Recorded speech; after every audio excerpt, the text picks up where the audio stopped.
Willa had always been what the station's more diplomatic residents called enthusiastically curious, and what everyone else called completely insane. This particular morning started like any other on Galactic Research Station Omega-9, which is to say, it began with someone, somewhere, having a complete meltdown about something Willa had done. Before we begin, YouTube shows me that 93% of you haven't subscribed yet. Subscribing is free, it really supports our community, and I'd love for you to be part of it. Also, drop a comment and let me know where you're watching from. The something, in this case, happened to be harboring what the automated security systems had flagged as unauthorized biological specimens of potentially hazardous classification.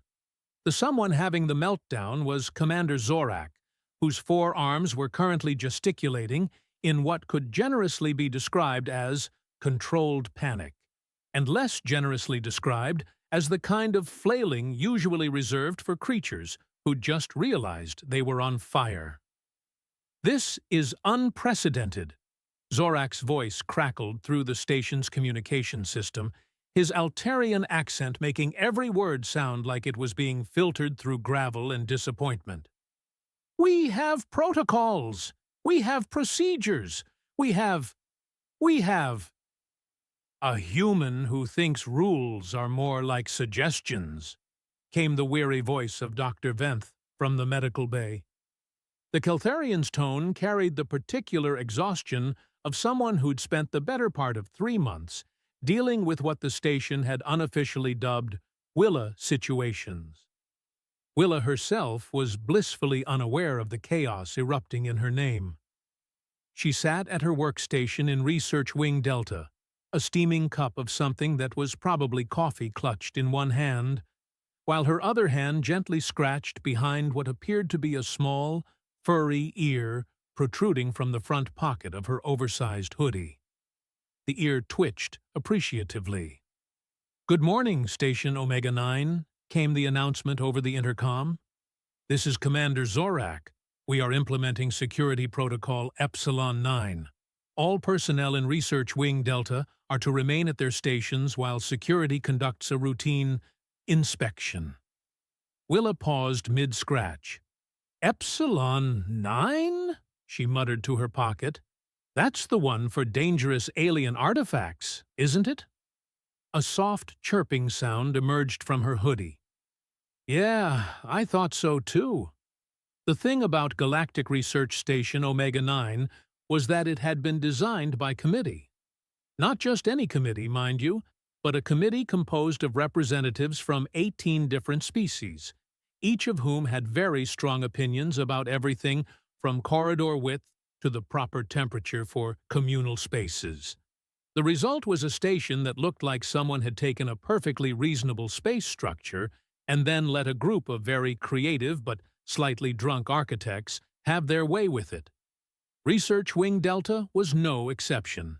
It sprawled across 2 levels with laboratories that ranged from sterile white chambers that could double as operating theaters to Willa's lab, which looked like a cross between a greenhouse, a veterinary clinic, and someone's very cluttered garage.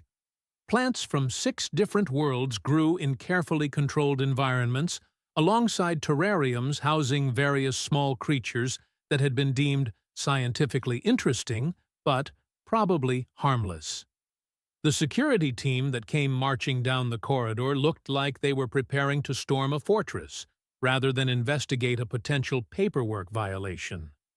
Zorak led the charge, his pale blue skin taking on an almost purple hue that usually indicated either extreme stress or the Altarian equivalent of high blood pressure. Behind him came a mixed group of security personnel. 2 hulking Corvan guards, whose idea of subtlety was using smaller weapons, a delicate-looking Thessian whose 4 eyes were constantly scanning for threats and bringing up the rear, a human security officer who looked like he was questioning his career choices. "Remember," Zorak announced as they reached the entrance to Research Wing Delta, "we are looking for unauthorized biological specimens. According to the automated systems, they are located in Laboratory 12 Delta. That's Willa's lab, the human security officer said helpfully. Of course it is, Zorak sighed. The first sign that this wasn't going to be a routine inspection came when they opened the door to Laboratory 12 Delta and were greeted not by the usual organized chaos of Willa's workspace, but by what sounded like a very quiet, very content purring. The second sign came when they realized the purring was coming from multiple sources. Willa looked up from her workstation with the expression of someone who'd been caught doing something perfectly innocent and couldn't understand why everyone was making such a fuss. "Oh, hey everyone, is this about the requisition forms? Because I swear I filled those out." "Mostly." Zorak's eyes, all three of them, focused on the movement in Willa's hoodie pocket. Something small and decidedly alive was shifting around in there, and from the sound of it, it wasn't alone. "Willa," Zorak said, in the tone of voice usually reserved for defusing bombs or negotiating with terrorists, "what is in your pocket?" "My pocket?" Willa glanced down as if she'd forgotten. More purring emerged from her hoodie. "Oh, right. The cubs." The silence that followed this announcement was the kind of silence that comes right before someone starts screaming. It was Dr. Venth, joining the group via communicator, who broke it. "Cubs?" His voice went up about 3 octaves. "What kind of cubs?" "Nexari cubs," Willa said, as if this explained everything. Which, in a way, it did. And in every other way, it absolutely did not. The Thessian security officer's 4 eyes went wide. The Corvin guards exchanged looks that suggested they were reconsidering their stance on the whole, probably harmless, assessment. The human security officer just sighed and reached for his datapad to start filling out what was undoubtedly going to be a very long incident report. Commander Zorak, however, went very still. "Nexari cubs," he repeated slowly. "Yeah, 2 of them. They're sleeping." Willa's tone was so casual she might have been discussing the weather. "They had a rough night." "Willa," Zorak said, his voice climbing toward hysteria, "Nexari are a protected species under Galactic Conservation Statute 96. Unauthorized possession of Nexari juveniles carries penalties up to and including—" "Oh, relax," Willa interrupted, reaching into her hoodie and gently extracting a creature that looked like someone had crossed a kitten with a small bear, and then given the result the most adorable oversized ears in the known galaxy. "It's not like I kidnapped them. Their mom got hurt in that meteor shower last week, and they needed somewhere to stay while she recovered." The cub in her hands opened sleepy amber eyes and made a sound that was part chirp, part purr, and entirely designed to make every maternal instinct in a 50-meter radius sit up and pay attention. It nuzzled against Willa's palm, then seemed to notice the crowd of armed aliens staring at it. "Authorized by whom?" Zorak managed to ask. "Well, technically." Willa paused, looking thoughtful. "I guess by me? I mean, their mom was bleeding and they were scared, so I just, did what seemed right." And there it was. The most human response possible to a crisis. Ignore the rules. Ignore the consequences. Ignore the potential for interstellar incidents. And just do what seemed right at the time. It was exactly the kind of thinking that had gotten humans banned from 3 different sectors, started 2 diplomatic crises, and somehow also resulted in them being invited to join the Galactic Council as cultural consultants. The second cub poked its head out of Willa's hoodie, took one look at the assembled security force, and made a decision that would later be described in official reports as tactically sound. It dove back into the pocket and refused to come out, no matter how much coaxing was involved. "Where?" Zorak asked, with the patience of someone who was rapidly running out of patience. is their mother now. Medical Bay, Level 3. Dr. Venth's been taking care of her. She should be ready to travel in a few days, assuming the bone graft takes properly. Willa scratched the visible cub behind its ridiculous ears. Isn't that right, little one? The cub responded with a series of chirps that sounded remarkably like agreement. Dr. Venth's voice crackled through the communicator with the tone of someone who'd just realized they'd been set up. Willa, when you brought me that injured Nexari female, you said she was alone. She was alone when I brought her to you, Willa replied, with the kind of logic that was technically correct and completely unhelpful. The cubs were with me. For 6 days? They wouldn't leave. Willa shrugged. I tried taking them back to their mom the first day, but they just kept following me around. Finally figured it was easier to let them stay until she was better. Commander Zorak was making notes on his datapad with the desperate efficiency of someone who knew this was going to require a lot of paperwork. And you didn't think to inform station security that you were harboring protected alien juveniles?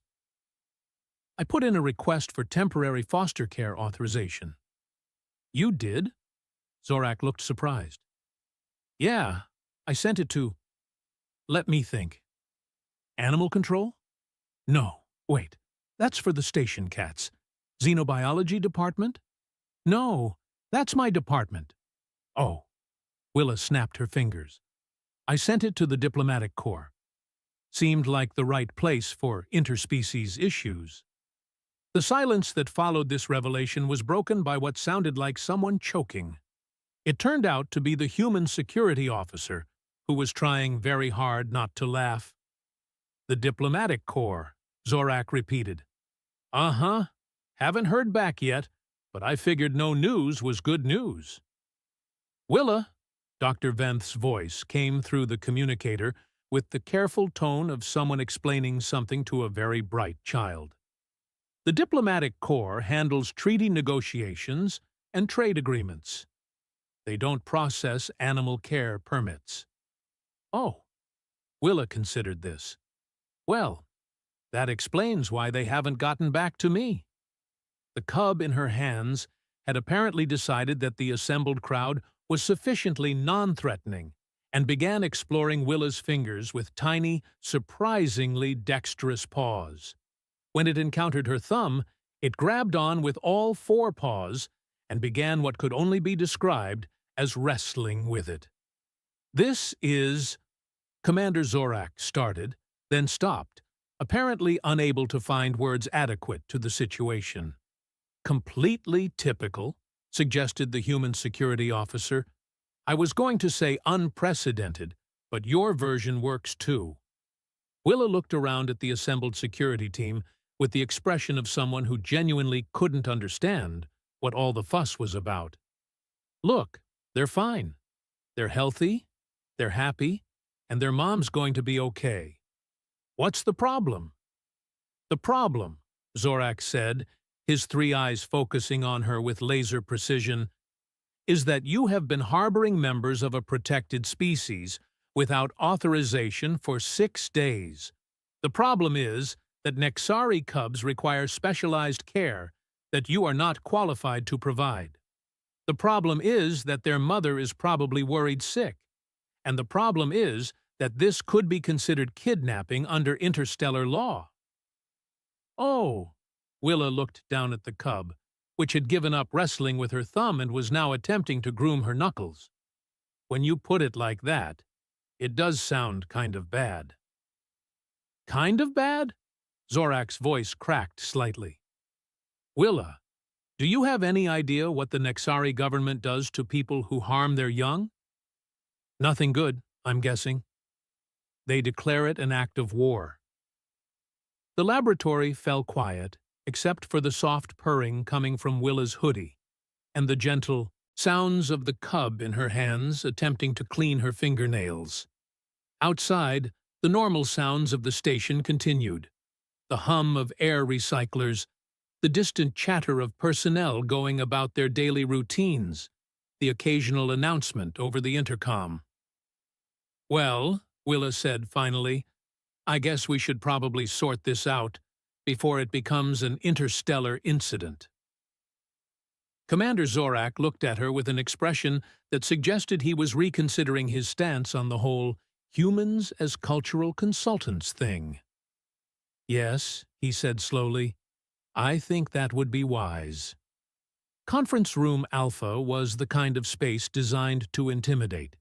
It featured a massive oval table that could comfortably seat 30 beings, holographic displays that could project everything from stellar maps to trade agreements, and lighting that had been carefully calibrated to make everyone look either very important or very guilty, depending on which end of the table they were sitting at. Willa sat at the guilty end, still wearing her hoodie with its increasingly active cargo. The Cubs had apparently decided that a formal tribunal was the perfect time to wake up from their nap and begin what sounded like a heated discussion about breakfast. The soft chirping and purring emanating from her pocket provided a surreal soundtrack to what was shaping up to be one of the most unusual disciplinary hearings in station history. Across from her sat what could charitably be described as a jury of her peers, if her peers happened to be a collection of alien bureaucrats who looked like they'd rather be anywhere else in the galaxy. The tribunal consisted of Station Administrator Kellix, whose crystalline features reflected the room's lighting in ways that suggested either deep thought or a migraine. Cultural Liaison Vorthak, a Zentorian whose translator was making unpleasant grinding noises every few minutes, and presiding over the whole affair, Commander Zorak, who had traded his security uniform for formal dress clothes that made him look like he was attending either a court-martial or a funeral. "Let me see if I understand this correctly," Administrator Kellix began, her voice creating harmonics that made the water glasses on the table vibrate slightly. "6 days ago, during the meteor shower that damaged the station's outer hull, you encountered an injured Nexari female in Corridor Delta 9. "That's right," Willa confirmed. One of the Cubs chose that moment to poke its head out of her hoodie pocket, assess the situation, and disappear again with a soft chirp of what sounded distinctly like disapproval. "And your first instinct was to provide medical assistance." "Well, yeah, she was hurt." Cultural Liaison. Vorthak leaned forward, his 6 arms folding in a gesture that his species used to indicate either deep concentration or preparation for violence. His translator crackled to life. "According to your statement, the female was accompanied by 2 juveniles. The Cubs, yeah, they were pretty scared. And you decided to... what exactly?" Commander Zorak consulted his data pad. "Take them all to the medical bay?" "Just their mom at first. She had some kind of internal bleeding and a broken leg. Well, what I think was a leg. Nexari anatomy isn't really my specialty." Willa shifted in her chair, causing more sounds of movement from her hoodie. The Cubs wouldn't leave her side initially, but once Dr. Venth got her stabilized and sedated, they just attached themselves to me.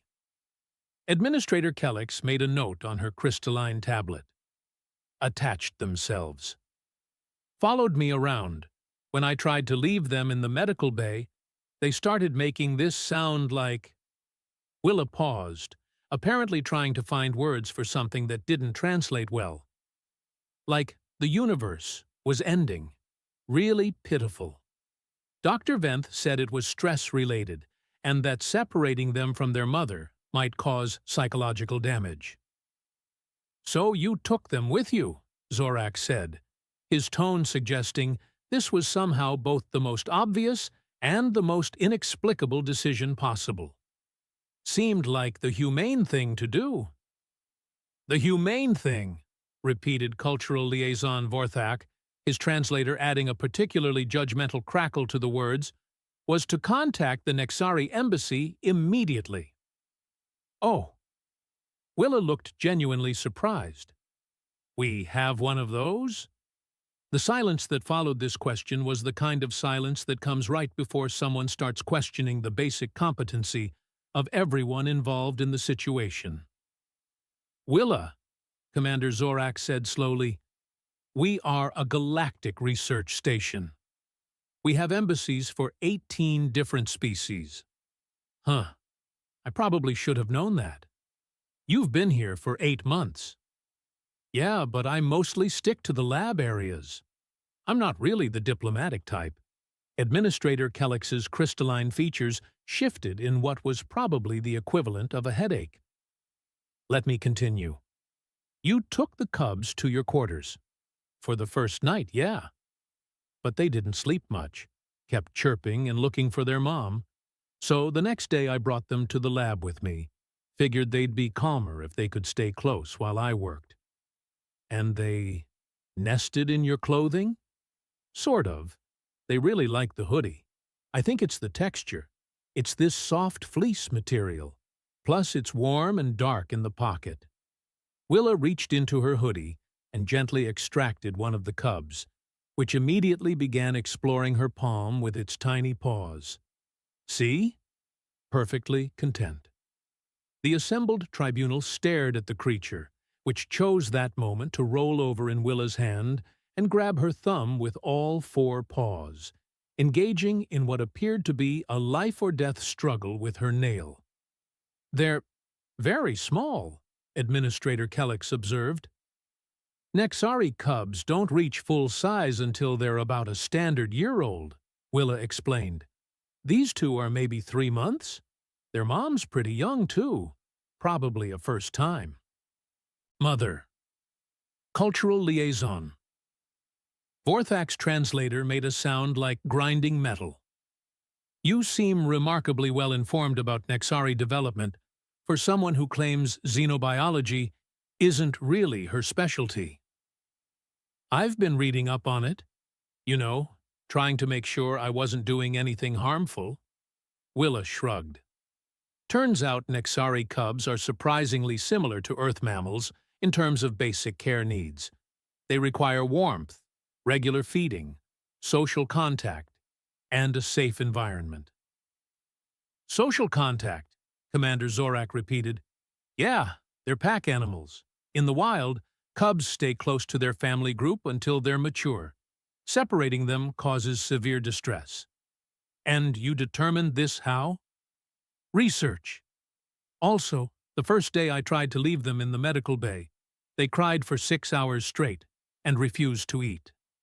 Dr. Venth's voice crackled through the conference room's communication system. "I can confirm that. The distress calls were significant.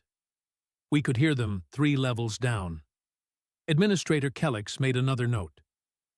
"Dr. Venth, you've been treating the mother. What is her current condition?" "Stable and improving. The internal injuries were more extensive than initially assessed, but she's responding well to treatment. She should be ready for transport within the next few days." "And she's aware that her cubs are elsewhere?" There was a pause. "That's complicated." "How is it complicated?" Commander Zorak asked.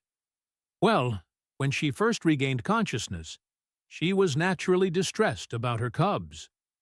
But when I explained that they were being cared for by the human who found them, she seemed relieved." "Relieved?" "Nexari maternal instincts are very strong, but they're also pragmatic. In the wild, if a mother is injured or ill, she'll accept help from other pack members. The fact that her cubs were bonding with a caregiver rather than suffering from separation anxiety was apparently reassuring to her." Cultural liaison. Vorthak's arms folded in a way that suggested skepticism. "She accepted a human as a surrogate pack member?" "According to my observations, yes. When Willa brought the cubs for their daily visit with their mother, the female showed no signs of distress or territorial behavior. In fact, she seemed to approve of the arrangement." Willa looked up from where she was watching the cub attempt to groom her knuckles. She head-bonked me. She what? Administrator Kellex asked. Head-bonked. It's this thing Nexari do. They bump their foreheads against pack members as a sign of acceptance and trust. She did it to me on the third day.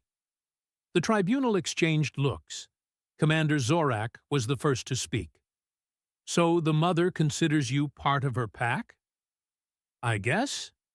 I mean, I don't speak Nexari, but Dr. Venth seemed to think it was significant. It's extremely significant, Dr. Venth confirmed through the communicator. Nexari don't extend pack status lightly, especially to other species. It indicates a level of trust that's unusual. Unusual how? Administrator Kellex asked. Well, for one thing, it means she's essentially given Willa permission to care for her cubs. From a Nexari perspective, this isn't kidnapping. It's fostering. The silence that followed this revelation was broken by the soft sound of the cub in Willa's hands, finally succeeding in its battle with her thumbnail and settling down for what appeared to be a victory nap. So, Commander Zorak said slowly, legally speaking, this is a mess, Cultural Liaison Vorthax translator crackled. Nexari pack law isn't recognized under standard galactic statutes, but it might be covered under the Cultural Practices Exemption Clause. The what now? Willa asked. Administrator Kellex's crystalline features brightened slightly. It's a provision that allows for the recognition of species-specific cultural practices in legal proceedings, provided they don't violate basic sentient rights. In other words, Commander Zorak said, if the Nexari consider this a legitimate fostering arrangement under their cultural law, we might not have an interstellar incident on our hands. We might not, Vorthak agreed, but we still have the problem of unauthorized care of protected species, failure to report the presence of said species to proper authorities, and, he consulted his own datapad, improper filing of foster care documentation. About that, Willa said, looking slightly embarrassed. I may have sent that request to the wrong department. We're aware. And I may have filled out the wrong forms. We're aware of that too. And I may have listed the cubs as domestic pets instead of sentient juveniles. The silence that followed this admission was the kind of silence that comes right before someone starts reconsidering their life choices. You listed them as pets? Administrator Kellex asked faintly. The form was really confusing. There were all these categories and subcategories, and sentient juvenile wasn't one of the options. The closest thing was companion animal, so I went with that. Cultural Liaison Vorthax translator made a sound like a mechanical sigh. This is why we have protocols. Hey, I tried to follow protocols.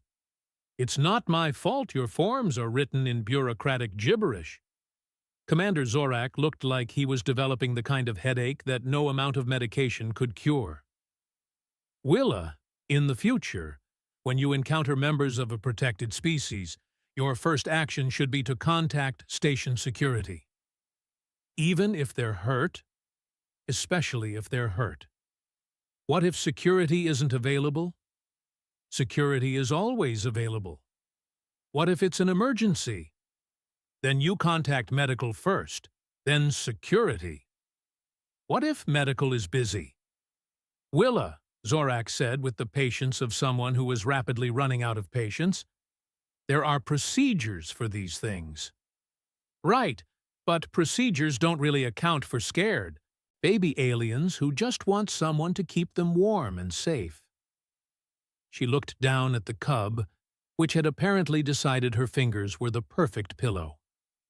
I mean, look at them. They're not exactly threatening galactic security.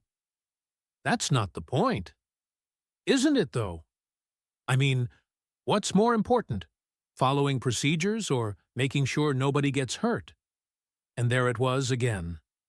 The most human response possible to bureaucracy. Ignore the rules when they get in the way of doing what's right. It was the kind of thinking that drove administrators to drink and philosophers to write very long papers about the nature of ethics versus law. Administrator Kellix looked at her tablet, then at the cub sleeping in Willa's hands, then at her tablet again. "This is," she began, then stopped. "A nightmare of paperwork," Commander Zorak finished helpfully. "I was going to say unprecedented, but that works too." The cub in Willa's hands stirred, opened one amber eye, assessed the situation, and went back to sleep with a soft purr that somehow managed to sound smug. "Well," Willa said cheerfully, "look on the bright side. At least nobody started a war." The tribunal had just reached the point where everyone was staring at their datapads with the desperate hope that the right combination of legal precedents and bureaucratic loopholes might spontaneously appear when the conference room's doors opened with the kind of dramatic timing usually reserved for Hollywood dramas. The figure who entered was tall, elegant, and moved with the fluid grace that marked her as unmistakably Nexari. Her fur was a deep silver blue that seemed to shimmer under the conference room's lights, and her amber eyes held the kind of intelligence that suggested she'd been listening to the entire proceeding and had formed some very definite opinions about what she'd heard. "Ambassador Nexia," Administrator Kellix said, her crystalline features brightening with what was either relief or panic. "We weren't expecting you." "I imagine not," Ambassador Nexia replied, her voice carrying the musical quality that made Nexari one of the few species whose language actually improved when run through universal translators. "I received word that there was a situation involving members of my species." Commander Zorak cleared his throat. "Ambassador, I assure you that this is simply an administrative matter. We have everything under control." Ambassador Nexia's gaze swept the room, taking in the assembled tribunal, the stacks of legal documents, and finally settling on Willa, who was still sitting at the wrong end of the table with a Nexari cub asleep in her hands. "Under control," the ambassador repeated, and somehow managed to make those three words sound like a question, a statement, and a mild rebuke all at once. "Well," Zorak amended, "mostly under control." The second cub chose that moment to emerge from Willa's hoodie pocket, take one look at the newcomer, and emit a series of chirps that sounded remarkably like excitement. Ambassador Nexia's amber eyes widened, and she took a step forward. "May I?" she asked Willa, extending her hands. "Sure." Willa carefully transferred the sleepy cub to the ambassador's palm. "They're pretty friendly once they get used to you."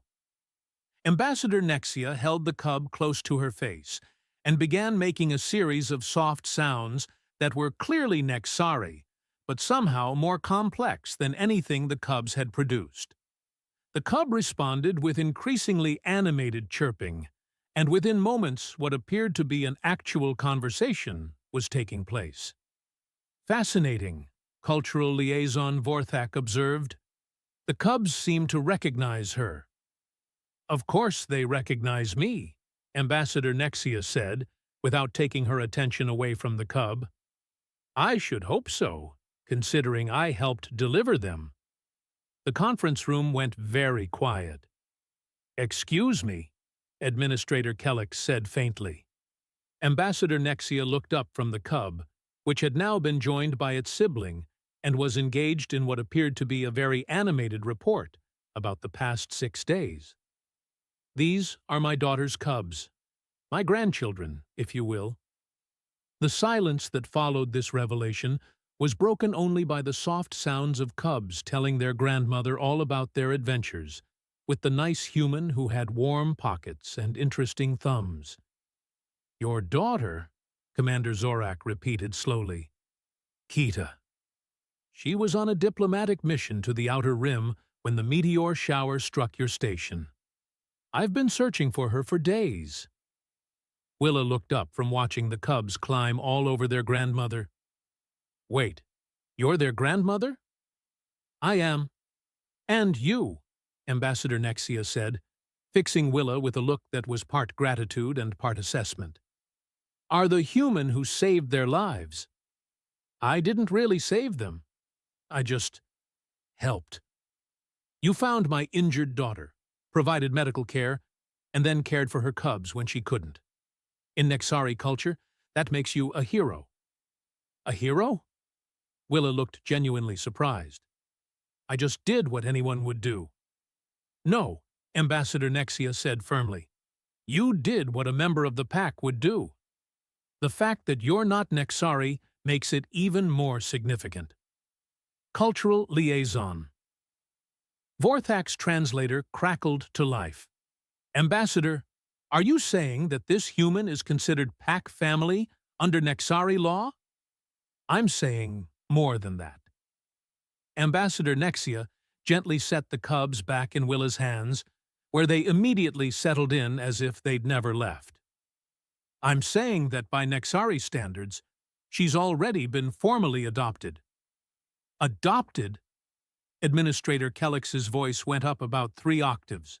The head-bonding ritual that my daughter performed. It's not just acceptance. It's legal adoption into the pack structure. As far as Nexari law is concerned, this human has full custody rights. Commander Zorak was making notes on his datapad with the desperate efficiency of someone who knew this was about to get even more complicated. And Nexari law is recognized under the Cultural Practices Exemption Clause. It is indeed. So, legally speaking, Ambassador Nexia said, with what might have been amusement, you've been conducting a custody hearing without the legal guardian present. The tribunal exchanged looks that suggested they were all reconsidering their career choices.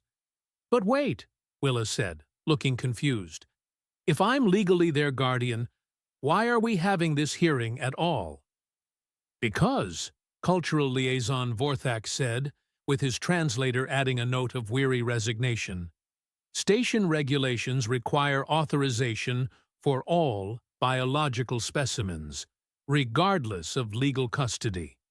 They're not specimens, Ambassador Nexia said, and her voice carried an edge that made everyone in the room suddenly very aware that Nexari diplomats were also, traditionally, warriors. They're sentient juveniles under the protection of a recognized guardian. Of course, Administrator Kellix said quickly, a poor choice of words. Ambassador Nexia looked around the conference table with the expression of someone who was rapidly losing patience with bureaucratic nonsense. Let me see if I understand the situation. My daughter was injured. This human provided aid. My daughter, following our cultural traditions, formally adopted her rescuer into our pack. The cubs, behaving as cubs naturally do, bonded with their new pack member. And your response to this textbook example of interspecies cooperation was to, what exactly? Threaten the human with criminal charges? We didn't threaten, Commander Zorak began. You conducted a tribunal. You questioned her actions. You treated her like a criminal instead of a hero. Ambassador Nexia's amber eyes were now glowing with what was definitely not amusement. Am I missing something? There are protocols, Vorthak started. There are also common sense and basic decency, Ambassador Nexia interrupted. This human acted with honor and compassion. She saved lives. She provided care when it was needed. She respected our cultural practices even without understanding them. And your response was paperwork? Willa cleared her throat. To be fair, I did fill out the paperwork wrong. You filled out paperwork at all, Ambassador Nexia said. More than most species would have done. The forms were really confusing, though. I'm sure they were. Most bureaucracy is designed to discourage, rather than facilitate. Administrator Kellix was looking at her tablet, with the expression of someone who'd just realized they might have made a significant error in judgment. Ambassador, what would you recommend as a resolution to this situation? I would recommend, Ambassador Nexia said, that you formally recognize what has already occurred. This human is now, legally and culturally, a member of our pack. The cubs are in her care, with full parental authority. When my daughter is ready to travel, they will all return to Nexari space, together. All of them? Willa asked. Of course. Your family now. But I have a job here. Research projects. A life. Ambassador Nexia looked at her with something that might have been fondness. My dear child, do you think Nexari space lacks opportunities for xenobiologists? We have 3 research stations, 2 universities, and a planetary institute that would be delighted to have someone with your unique approach to problem solving. My unique approach? You see a problem, you solve it. You see someone who needs help. You help them. You ignore stupid rules that get in the way of doing what's right. Ambassador Nexia smiled, showing teeth that were definitely designed for more than just eating vegetables. These are valuable qualities. Commander Zorak looked like he was having some kind of internal crisis. But if she leaves, who's going to handle the xenobiology lab? You could try following actual protocols for once, Ambassador Nexia suggested helpfully. Our protocols don't account for situations like this. Then perhaps your protocols need revision. Dr. Venth's voice crackled through the communicator. If I may interrupt this philosophical discussion, I have an update on our patient. Go ahead, Doctor, Administrator Kellix said. Kita is conscious and asking for her cubs. When I explained the situation, she seemed amused. Amused? Commander Zorak asked. She said, and I quote, "Of course the human adopted them. Humans always adopt things. It's what they do." Ambassador Nexia laughed, a sound like wind chimes in a gentle breeze. My daughter knows her xenobiology. Humans do indeed have a tendency to adopt anything that needs care. It's not like I go around adopting random aliens, Willa protested. No, you just adopt injured mothers and their cubs, stray research assistants who can't find the cafeteria, and according to your personnel file, at least 6 different species of station maintenance fauna. The maintenance fauna are technically part of the ecosystem, and Henderson was genuinely lost. I couldn't just leave him wandering around the storage levels. My point exactly, Ambassador Nexia said.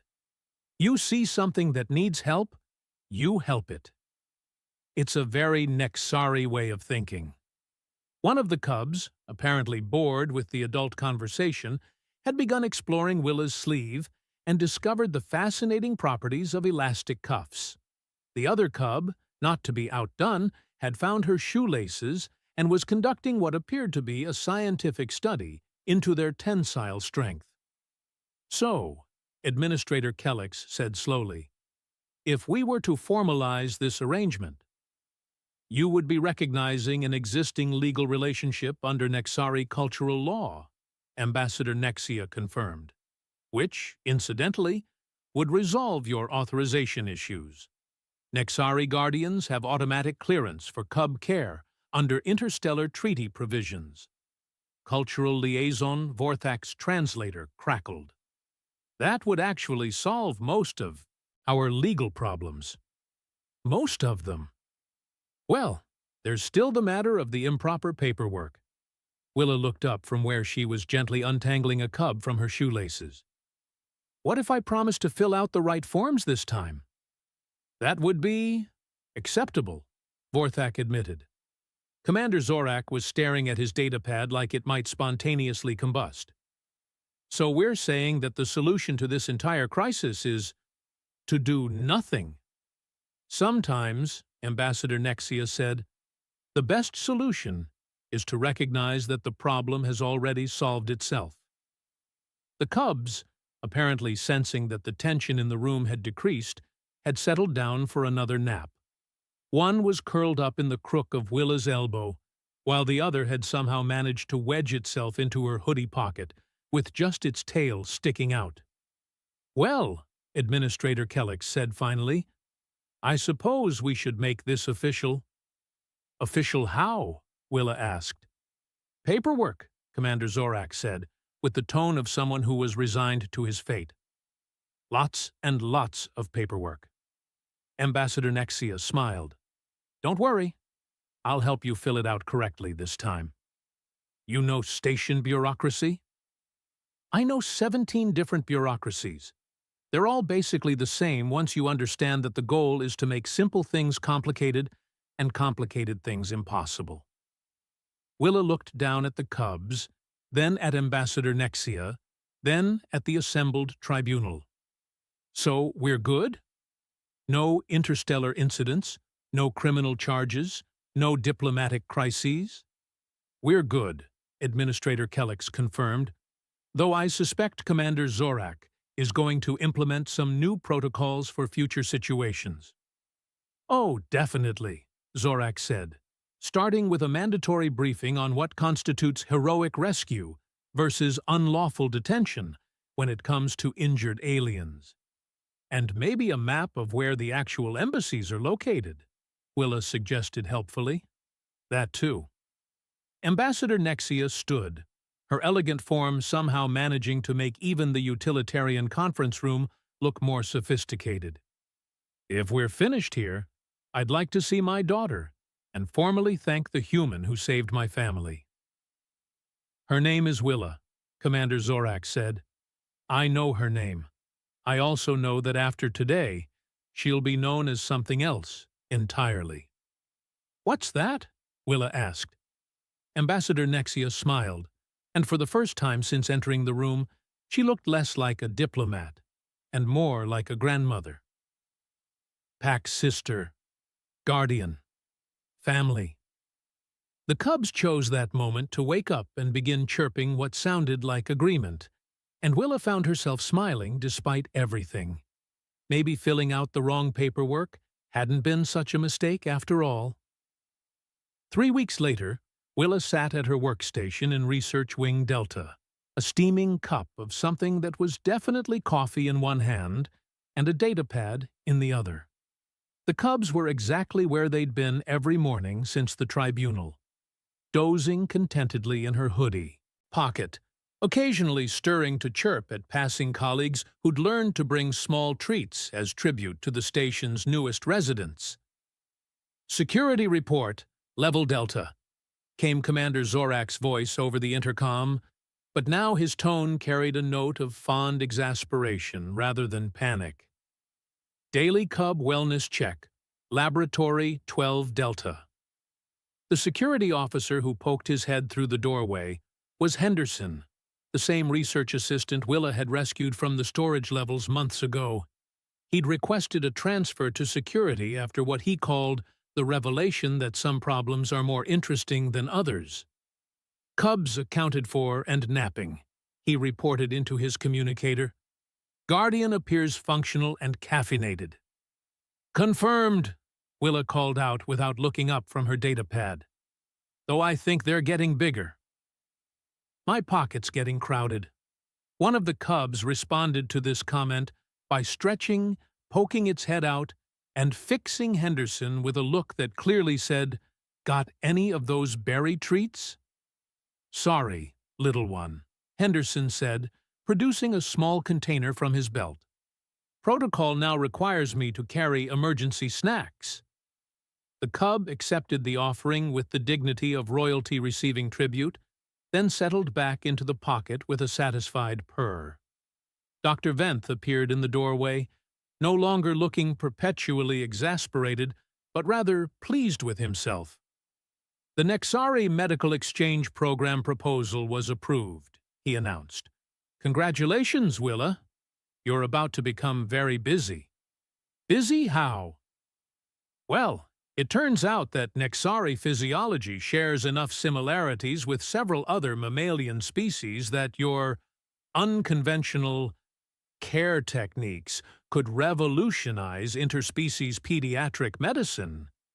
He grinned, showing far too many teeth for a herbivore. You're going to be teaching courses. I don't know how to teach courses. You'll learn. Besides, Ambassador Nexia says the first class is just Nexari medical students. How hard can it be? The second cub emerged from the hoodie pocket, with what sounded distinctly like laughter. Administrator Kellix's voice crackled through the communicator. Willa! Incoming transmission from Nexari space. The holographic display activated, revealing Kita, now fully recovered, and standing in what appeared to be a garden filled with plants Willa didn't recognize but desperately wanted to study.